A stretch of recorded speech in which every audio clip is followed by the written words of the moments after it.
In the quiet, sleepy village of Silver Meadow, nestled deep within the embrace of ancient mountains, lived a young boy named Eli. He was a gentle soul, with eyes as deep and thoughtful as the mountain lakes, but a quietness that often left him feeling lonely. The other village children were loud and boisterous, their games echoing through the cobblestone streets, but Eli preferred the soft whisper of the wind through the tall grasses of the meadow that gave his home its name.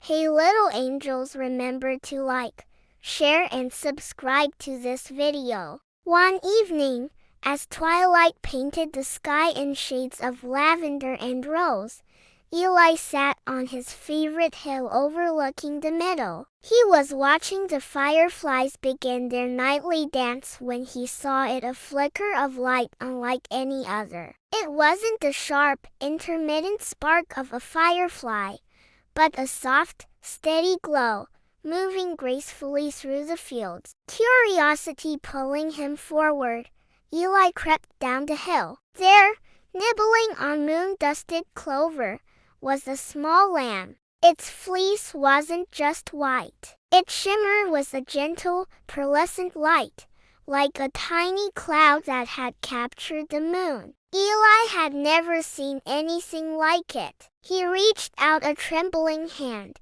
and the lamb, instead of shying away, nuzzled its soft head into his palm. It felt real, warm, and very much alive. A wave of comfort washed over Eli. In that moment, he felt he had found a true friend. He named the lamb Luna. Every night, as soon as the sun dipped below the horizon, Luna would appear at the edge of the meadow, waiting for him. They would wander together under the vast, starry sky, sharing a silent companionship that filled the empty spaces in Eli's heart. He told Luna his secrets, his dreams, and his fears, and the lamb would listen, its soft glow a reassuring presence in the darkness. But when Eli spoke of his new friend to the village elders, their faces grew solemn. "That is no ordinary lamb, child," one old woman warned, her voice a low hum. "It is a ghost lamb of Silver Meadow. Long ago, a great shepherd lost his entire flock in a sudden, thick fog. They say the spirit of one lost lamb still wanders the meadow, forever searching for its way home."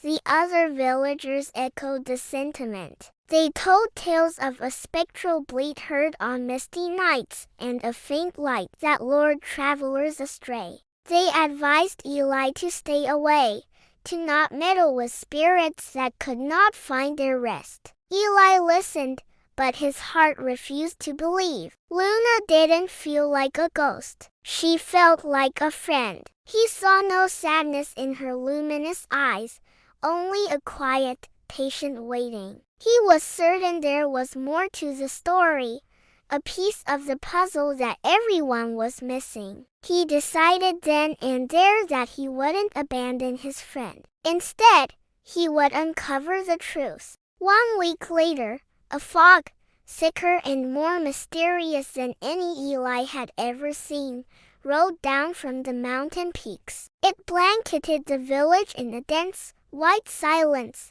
swallowing sounds and shapes. The villagers shuttered their windows and bolted their doors, whispering old superstitions about the mist. But Eli knew this was his chance. He pulled on his boots, his heart a steady drum of determination against his ribs, and headed for the meadow. As he expected, Luna was there, her glow a solitary beacon in the swirling gray. This time, however, she didn't wait for him to approach. With a soft bleat, she turned and trotted deeper into the fog, glancing back as if to say, "Follow me."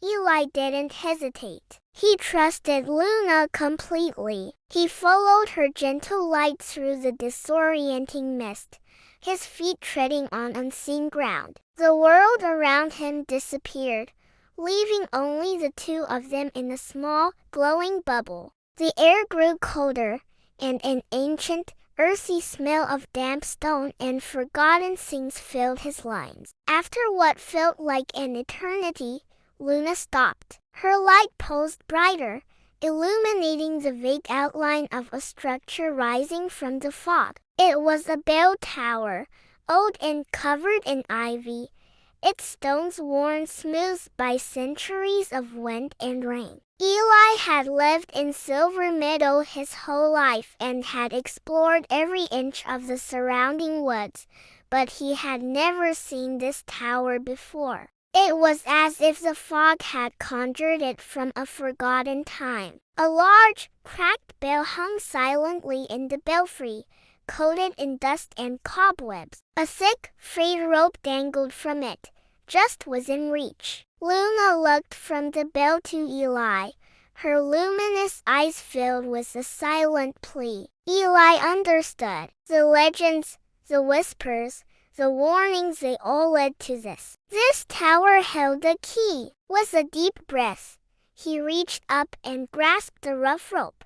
It was heavy, and for a moment, his small frame struggled against its weight. He pulled again, putting all his strength, all his courage, and all his hope for his friend into the effort. The rope groaned, and high above, the ancient bell stirred. With one final, desperate heave, the bell swung. A low, resonant chime echoed through the mist. It wasn't loud or jarring, but deep and soulful, a sound that seemed to vibrate not in the air, but in the very heart of the land. It was a sound of release, of a long-held silence finally being broken. As the note faded, Luna's light intensified, becoming so bright that Eli had to shield his eyes. The light grew, swirling and reshaping itself. The familiar form of the lamb dissolved into a shimmering, ethereal figure, a graceful guardian spirit, its form woven from starlight and moonbeams. It was no longer a lost lamb, but a powerful and ancient being. A gentle voice, like the chiming of 1,000 tiny bells, filled Eli's mind. "Thank you, brave one," it said. "I was bound to this place by a forgotten promise, my voice silenced, my duty unfulfilled. You have freed me." As the spirit spoke, the thick fog around them began to recede, not just from the tower, but from the entire meadow. And as the first rays of dawn broke over the mountain, a miracle unfolded. Wherever the mist had touched, the ground burst into life. Thousands upon thousands of silver-white flowers bloomed at once, their petals shining like polished metal in the morning sun, transforming the green meadow into a field of shimmering silver. Eli stared in awe, his heart swelling with a mix of joy and a gentle sadness. The guardian spirit turned to him, its form beginning to fade with the rising sun. "True friendship is a light in the darkness," the voice whispered, "and true courage is helping another find their peace, even if it means you must say goodbye."